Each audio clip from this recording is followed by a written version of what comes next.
새누리당 임명진 비대위원장 인적 청산의 칼날을 빼들었습니다. 친박계 의원들은 거세게 반발하고 있는데요. 네, 이와 관련해서 이상일 YTN 객원 해설위원, 김홍구 경기대 겸임교수와 함께 정치권 주요 현안 이야기 나눠보도록 하겠습니다. 안녕하십니까? 안녕하십니까. 자, 요즘엔 저승사자라는 별명이 더 익숙해진 임명진 비대위원장. 1월 6일까지 나가라고 했습니다.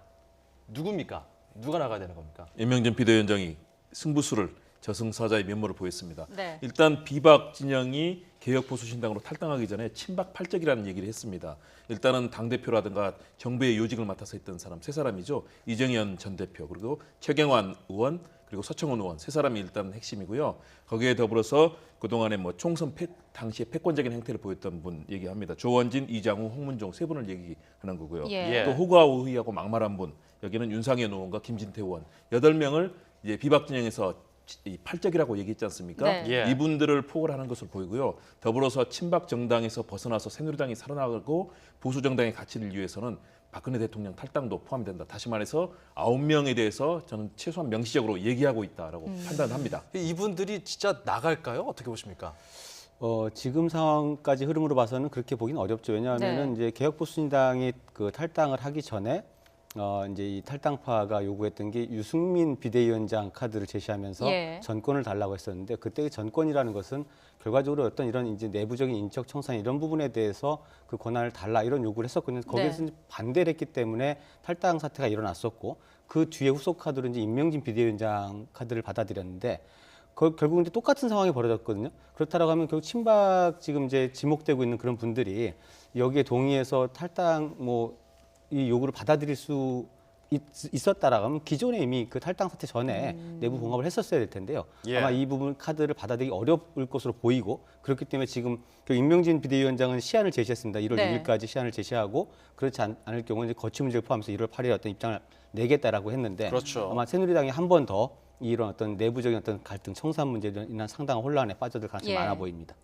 임명진 비대위원장 같은 경우에는 인적 청산이 되지 않으면 본인이 탈당을 하겠다 이렇게 얘기를 했습니다. 만약에 친박계들이 탈당하지 않고 비대위원장이 사퇴를 하게 되면 새누리당은 어떻게 될까요? 한 번 더 큰 혼란 속에 빠질 수밖에 없는데요. 예. 이제 사실은 이제 친박계 입장에서 그 임명진 비대위원장 카드를 내세웠던 거는 그 초기 탈당의 어떤 흐름들을 좀 막고 내부적으로 이제 새누리당 자체적인 어떤 쇄신 그런 흐름 속에서 다시 한번 이제 그 중심을 잡아가겠다 이런 의지로 보였는데 네. 결국 이게 이제 다시 한 번 더 이런 어떤 탈당과 그 청산 문제로 해서 갈등에 빠지고 만약 비대위원장 카드가 다시 무산될 경우에는 실제로 이제 그 추가 탈당 가능성 일어날 가능성 상당히 많아 보이고요. 특히나 이제 그 반기문 유엔 사무총장이 귀국한 이후에 어떤 이런 새누리당 내부의 구심점, 동력들을 새롭게 갈 수 있는 동력들을 상실했을 때 네. 아마 그런 부분들이 새누리당 내부에서는 상당한 동요를 일으킬 가능성이 많아 보입니다. 그 지금 반기문 유엔 사무총장이 이제 들어올 시점과 관련해서 그 새누리당 내에서의 좀 동요하고 있는 충청권 의원들이 좀 있는 것 같습니다. 이에 대해서 또 임명진 비대위원장이 좀 쓴소리를 했어요. 여기에 대해서 어떻게 보십니까? 일단 충청권 의원과 더불어서 나경원 의원을 또 사실 겨냥을 했죠. 예. 나경원 의원이 무슨 중진 의원이냐라고까지 하면서 강력하게 비판의 목소리를 높였는데요. 저는 임명진 비대위원장의 구상이 있다고 봅니다.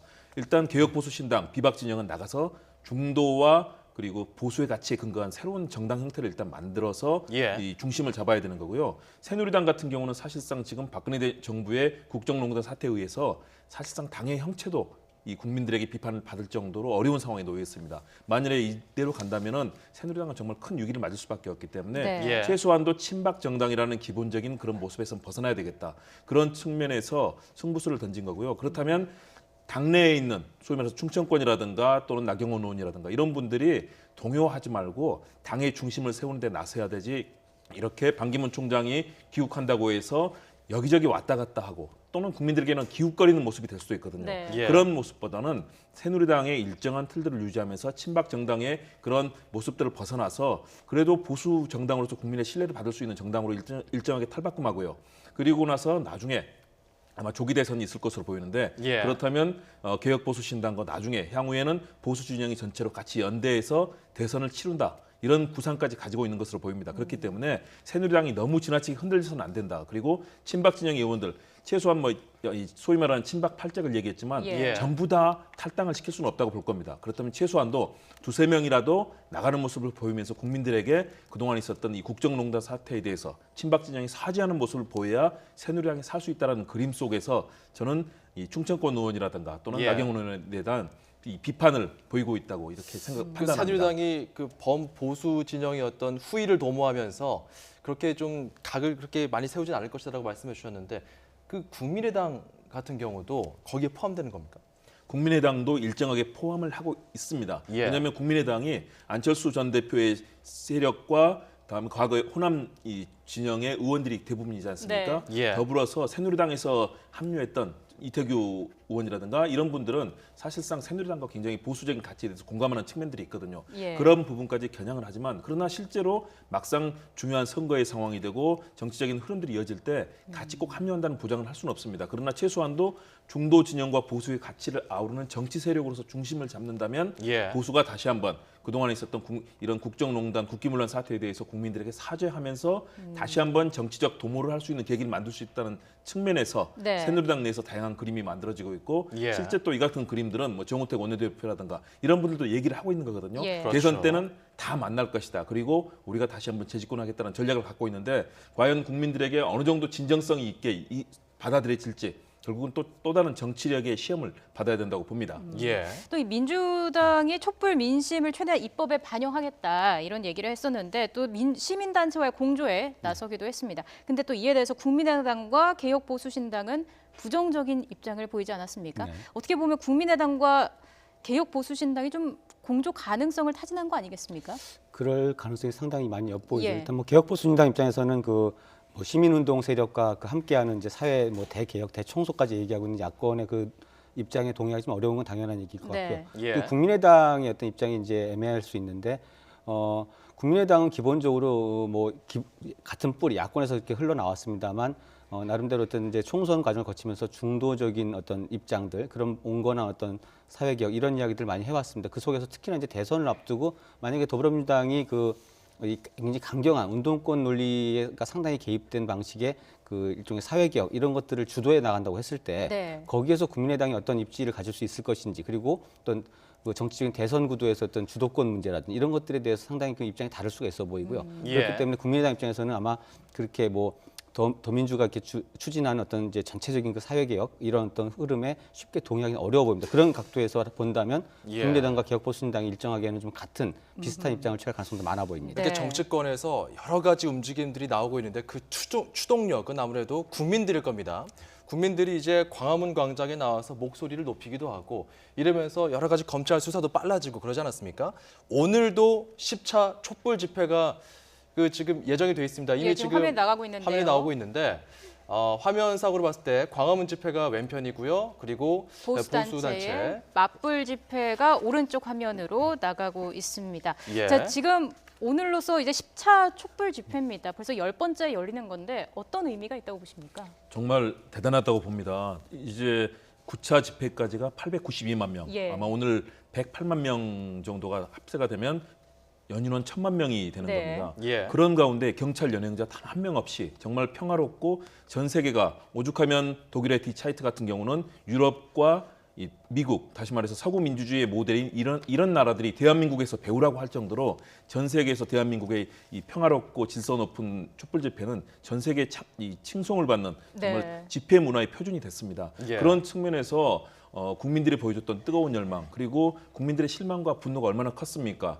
비선 실세에서 국정이 농단되고 국기문란 사태가 대통령에 의해서 모든 정보가 빠져나가고 청와대 시스템이 파괴되는 상황에 대해서 예. 국민들의 분노와 모욕감이 컸음에도 불구하고 국민들은 평화롭게 그리고 이런 광장에서의 외침을 했는데요. 이제는 결국은 정치권과 우리 사회가 이것을 제도 민주주의 그리고 절차적 민주주의로 어떻게 만들어낼 것이냐 그리고 대선 국면에서도 정말로 좋은 리더를 선출하는 과정을 통해서 대한민국의 민주주의를 완성해야 되는 측면이 있는데요. 예. 마지막까지 정말 10차 집회를 통해서 보여줬던 우리 국민들의 수준 높은 의식, 이것은 대한민국의 민주주의의 틀을 새로 다시 한번 만들었다고 보고요. 예. 이런 가치를 우리가 앞으로 어떻게 우리 사회에 정착시키느냐. 더군다나 굉장히 고무적인 점은 젊은 청소년 학생들이 이런 과정을 통해서 민주주의를 스스로 학습하고 네. 평화롭게 이루는 것을 배웠다는 점, 대한민국의 미래가 사실은 밝아질 수 있는 가능성을 만들었다는 점에서 오늘 집회를 계기로 2017년에 정말 소통과 또 희망 있는 그런 모델을 만드는 데 있어서 큰 역할을 했다. 정말 세계의 정치사에 의미 있는 예. 그런 장이라고 판단합니다. 이상일 위원께서는 어떻게 보셨습니까?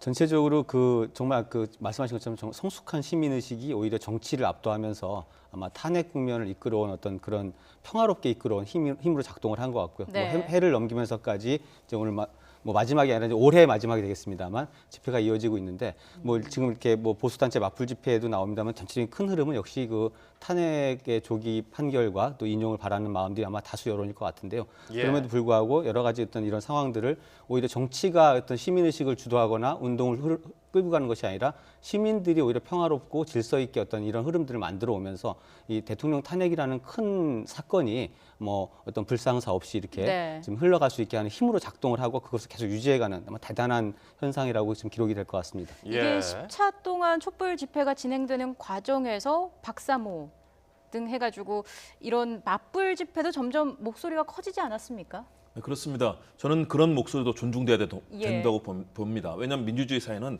다양한 목소리와 가치가 같이 충돌도 하고 또 서로 소통하면서 만들어지는 과정이기 때문에요. 예. 그런 측면에서 본다면은 저는 충분히 서로 간의 그런 의견 표출을 하는 장으로서 민주주의가 대한민국이 정말 제대로 작동하고 있다라고 판단하고요. 네. 대신에 아쉬운 점은 박사모라든가 하는 친박 단체에서는 사실상 그동안에 박근혜 대통령과 최순실 씨라는 이 비선 실세에서 이루어진 일이고요. 네. 많은 범죄적 행위들 검찰에서 피의자라고 직접 규정할 정도로 그리고 많은 부분에서 사실상 증거들이 나오고 있지 않습니까? 네. 이렇다면은 이 부분에 대해서 정말 진정한 성찰이 있어야 된다.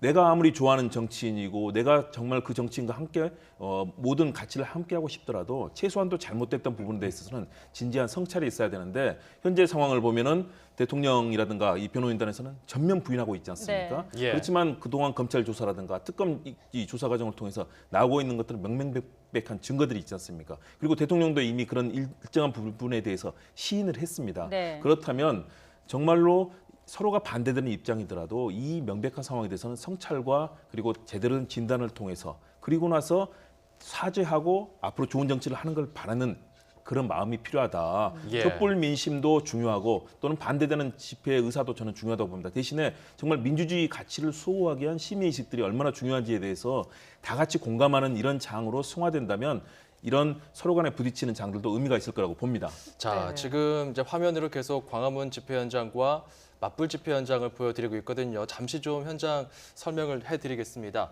오늘 오후 5시 반부터는 이제 자유 발언을 하게 되고요. 네. 이렇게 해서 예비 행사들을 갖게 되고 오후 7시쯤에 본 행사가 열리죠. 자, 그리고 9시 반경에 청와대나 헌재 등으로 이제 행진하는 그런 예정도 돼 있습니다. 예. 11시 넘어서는 보신각 타종식에 참석하기로 인원들이 이제 일정이 짜여져 있기 때문에 전체적인 동선이 저 안에서 이제 움직일 것으로 보이고 지금 속속들이 사람들이 모이고 있는 모습 확인할 수 네. 있습니다. 자, 오늘 박 대통령을 퇴진을 촉구하는 제10차 촛불 집회가 열리고 있습니다. 그와 동시에 보수단체 맞불 집회도 함께 열리고 있고요. 예. 서울, 부산, 광주 등 전국 41곳에서 동시에 집회가 열리고 있습니다. 그 현장을 함께 보여드리고 있습니다.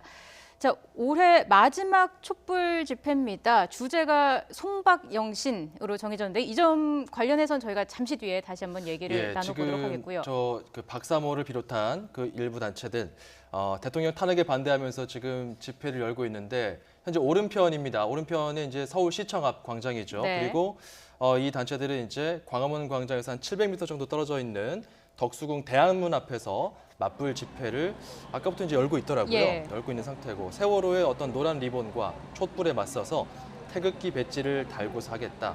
이런 어떤 입장들을 표명을 하고 있고 현재 지금 보이는 곳은 광화문 광장이죠. 네, 그렇습니다. 자, 계속해서 평화 집회가 이어져 왔습니다. 사실 일반적으로 사람들이 자기 주장을 할 때 막 소리를 지르면서 주장하는 것보다는 좀 잔잔하게 주는 그런 힘이 더 강하다고 생각을 하는데 어떻게 평화 집회가 그런 걸 좀 의미했다고 볼 수 있을까요?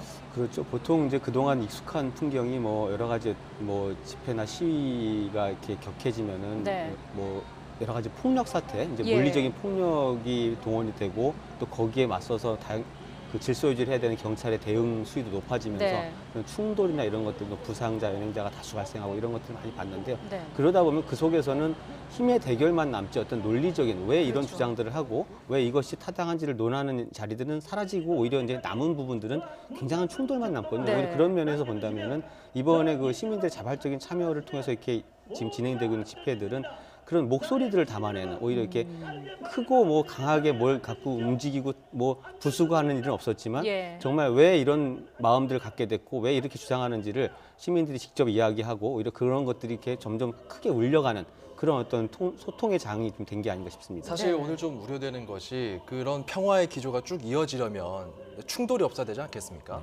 근데 지금 이제 이 보수 단체들의 저런 지금 대한문 앞에서 지금 벌어지고 있는 모습 보고 계신데 이 집회가 쭉 이어지고 나서 자정쯤에 역시 보신각 타종 행사에 참석을 한다고 해요. 그렇게 되면은 광화문 광장에서 열리고 있는 그런 이 촛불 집회와 그 인원들이 좀 충돌하게 되지 않을까 여기에 대한 어떤 걱정들이 많거든요. 네, 그런 우려는 있습니다. 그런데 다행히 아마 시간대가 좀 엇갈리는 것 같습니다. 왜냐하면 예. 보수단체 집회는 오전부터 시작이 돼서 저녁 7시 정도 되면 일단 기본적인 마무리가 되게 돼 있고요. 촛불 집회는 저녁 7시에 본행사가 시작이 돼서 8시부터 콘서트가 열리는 등 일단은 보수단체 집회가 일단은 좀 종료가 되는 시점인데요. 일부가 충돌이 될 가능성이 있기 때문에 네. 저는 경찰의 역할이 중요하다고 봅니다. 그동안의 경찰이 과거에는 예를 들어서 우리가 백남기 씨, 이 백남기 농민 이 당시 집회 당시에는 경찰이 굉장히 이 서로 간의 폭력이 이루어지는 상황이 됐지 않습니까? 네. 그러나 그 이후에는 경찰도 자제하면서 시위대를 보호하려는 노력을 했었고요. 시위대도 이를 지키려는 평화적인 노력들을 많이 했습니다. 네. 그 과정에서 이루어지는 상황들을 보면은 경찰의 일정한 이 평화를 위한 노력들이 있고 집회에 참석한 시민들도 함께 호응하려는 그런 노력들을 했거든요. 네. 오늘도 마찬가지라고 봅니다. 보신각종 타종 시간에 맞춰서 일부 보수단체 회원들이 그쪽에 가겠다는 그런 의지를 보이고 있지만 경찰이 적절하게 통제하고 또 물꼬를 타주는 역할들 그리고 서로 간의 평화를 지키겠다는 목소리를 함께 내준다면 굉장히 중요한 그런 도리어 2017년을 바라는 국민들이 희망하는 그런 상황으로 마무리를 할 수 있지 않을까. 그동안에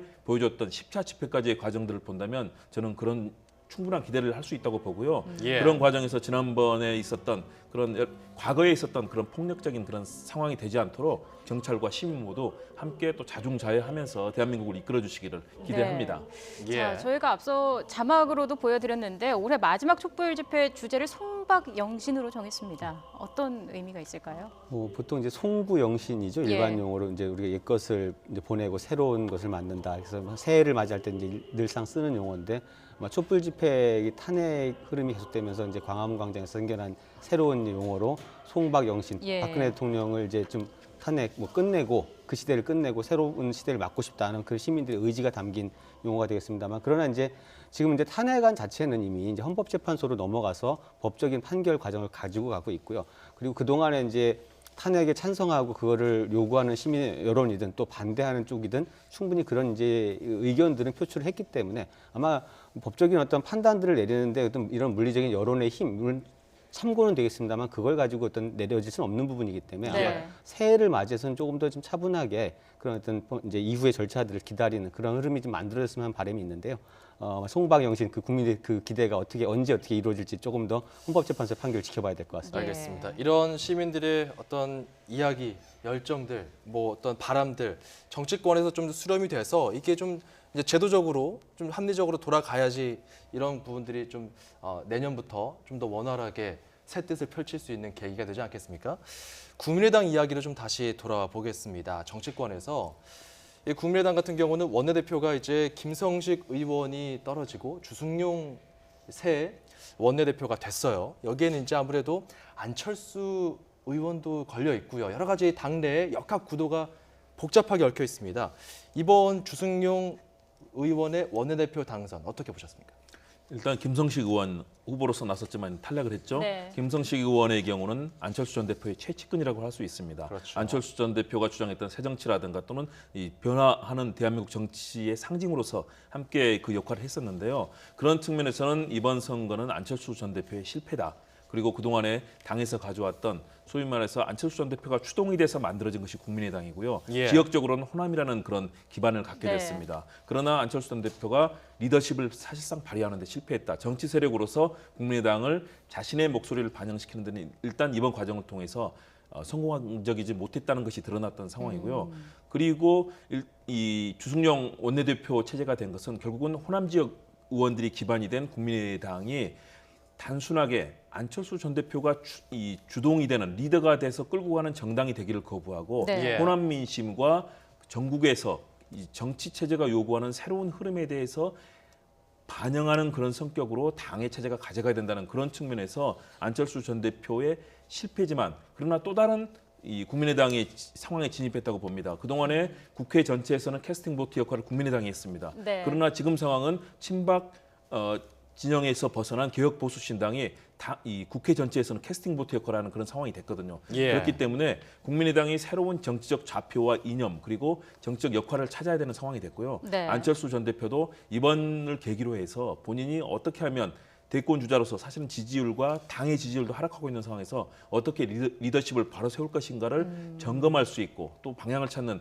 그런 계기가 됐다는 점에서 알겠습니다. 원내대표 선거가 상당히 중요한 의미를 갖고 있다고 봅니다. 자, 안철수 전 대표가 말씀하신 것처럼 지지율도 하락하고 당내 입지도 좀 좁아졌습니다. 이걸 타개해 나가려면 어떻게 해야 할까요?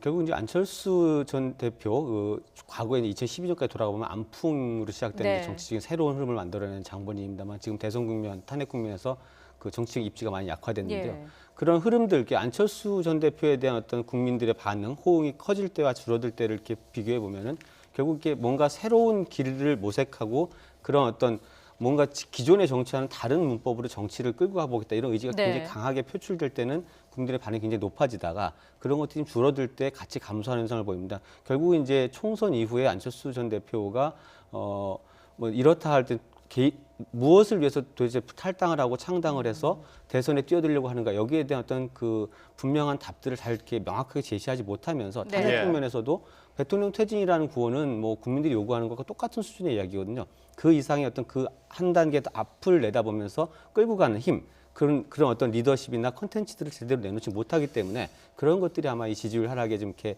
발목을 잡는 것 같고요. 특히 이제 원내 활동이나 여러 가지 그런 부분들도 본인의 목소리보다는 이제 박 전 전 비대위원장이 주도를 하면서 예. 뭐 이런 것들이 좀 역할 자체가 좀 많이 축소되면서 국민들 눈에도 많이 덜 보이게 되는 그런 현상에 빠진 게 아닌가 싶습니다. 좀 존재감을 되찾아야 될 텐데요. 그 대권 주자들이 내놓은 2017년 사자성어가 있습니다. 내년 사자성어를 두고 안철수 의원 같은 경우는 지금 말이 나왔으니까 마부 위침이라는 사자성어를 내놨어요. 도끼를 갈아서 바늘을 만든다. 네. 정말 열심히 노력한다라는 뜻이지 않습니까? 맞습니다. 마부 위침 또는 뭐 마부 작침이라고 하죠. 예. 정말 도끼를 갈아서 바늘을 만드는 게 얼마나 어렵고 힘든 일이겠습니까? 네. 그럼에도 불구하고 꾸준하고 성실하게 국민을 위한 봉사를 하면서 좋은 정치를 할 때 이제 국민들의 사랑을 받을 수 있다라는 스스로의 예. 그런 다짐을 담은 사자성어라고 보고요. 안철수 전 대표가 그동안 국회 의원으로 활동하면서 구현했던 새정치라는 뜻에 대해서 예. 아직까지는 실천이 되지 않은 측면들이 있지 않습니까? 네. 이런 부분들이 앞으로 이 새정치의 틀 그리고 변화하는 정치 속에서 얼마나 성실하고 꾸준하게 또 정책 어젠다를 내놓고 예. 리더십을 확립하는 과정에서 나타날 것인가 올해 좀 주목해봐야 될 것 같습니다. 그리고 또 다른 대권 주자 꼽히고 있는 뭐 문재인 의원 같은 경우도 제조산하라는 이런 사자성어를 내놨습니다. 나라를 뭐 다시 만든다. 그러니까 뭐 충신의 마음을 가지고 국가를 대개조하겠다. 이건 뭐 본인의 어떤 대선 캐치프레이즈 비슷한 것과도 좀 거의 연결되는 거 아닙니까? 그렇게 보이죠. 그리고 일단 그동안 이제 문재인 전 대표의 어떤